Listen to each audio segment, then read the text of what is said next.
When you think of Napoleon, what do you see? Probably the man on the horse, right? The brilliant general whose ambition torched a continent. We see the tactical genius who pulled off incredible victories at Austerlitz and Jena Auerstedt. But what if I told you his greatest weapon wasn't his mind, but a revolutionary system he perfected? A system that turned the French army into the most lethal fighting force in Europe and brought an entire continent to its knees. This is the story of that weapon. And no, it wasn't some new piece of tech or a clever battlefield trick. It was a machine, a revolutionary military machine that moved faster, hit harder, and thought differently than any army before it. And to understand how Napoleon almost conquered Europe, first, you have to understand the world he was about to turn completely upside down. Before Napoleon, 18th century warfare was a slow, rigid, and frankly, predictable affair. Armies were these massive, singular blobs, tens of thousands of men, horses, and cannons, all marching together in one colossal column.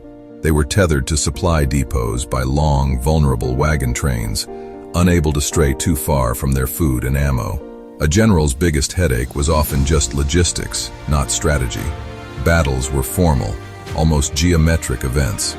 Armies would deploy in long, thin lines, sometimes stretching for miles, to maximize the firepower of their inaccurate muskets. The goal was to just stand there and exchange volleys until one side's morale finally broke. It was a grinding war of attrition, fought by professional soldiers who were seen as too valuable to risk in a decisive, all-or-nothing fight. Because of this, campaigns were often indecisive. Generals were more interested in maneuvering for a small territorial advantage or laying siege to a fortress than in actually destroying the enemy army. They were playing checkers on a continental scale. This was the chessboard Napoleon inherited, a game of slow, deliberate moves where the pieces were clumsy and the rules were known by everyone. But Napoleon wasn't interested in playing by the old rules. He was about to flip the whole board over. So, what was Napoleon's first big idea? It wasn't a new bayonet or a better musket. He redesigned the army itself.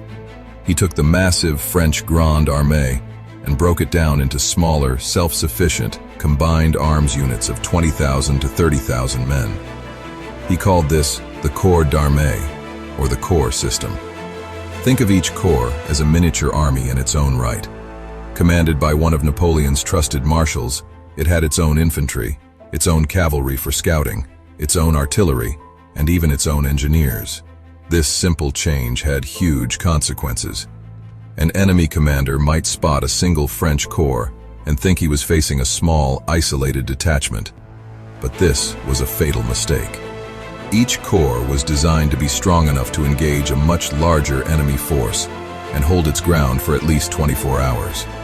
That gave Napoleon time.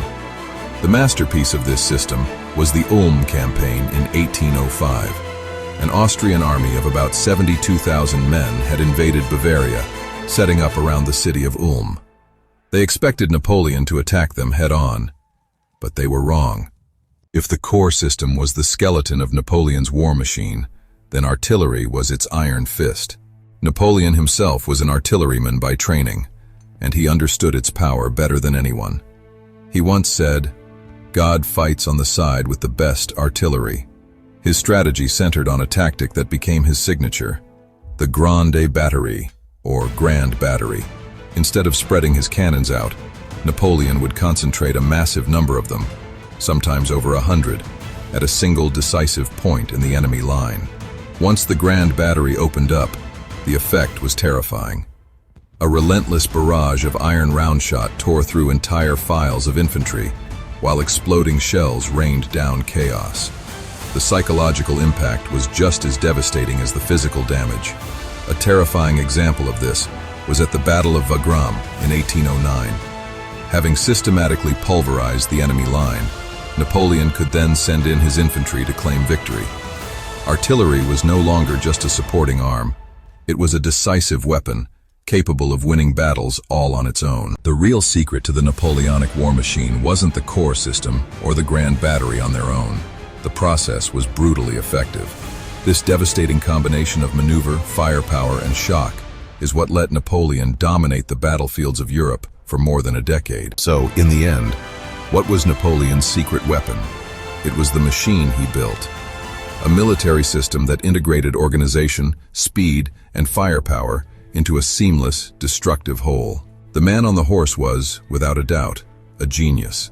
If you want to see how this incredible war machine was finally brought to a halt, check out our next video on the Battle of Waterloo and the tactics that finally defeated Napoleon. Don't forget to like, subscribe, and let us know in the comments which part of Napoleon's system you find most revolutionary.